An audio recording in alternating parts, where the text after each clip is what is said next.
Friends, this is Suresh and you are watching Mechanism Next.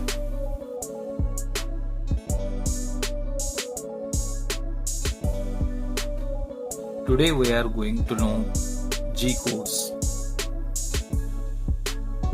G codes are a software programming language used to control the CNC machine. G00, a rapid move to specific coordinate position.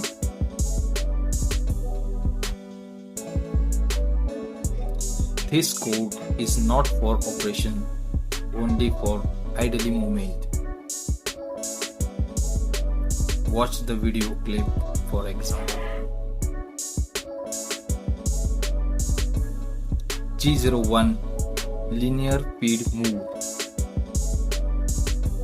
This code is used for operations.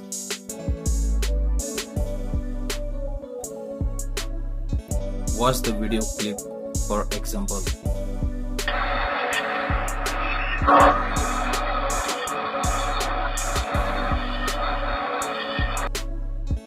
Thanks for watching.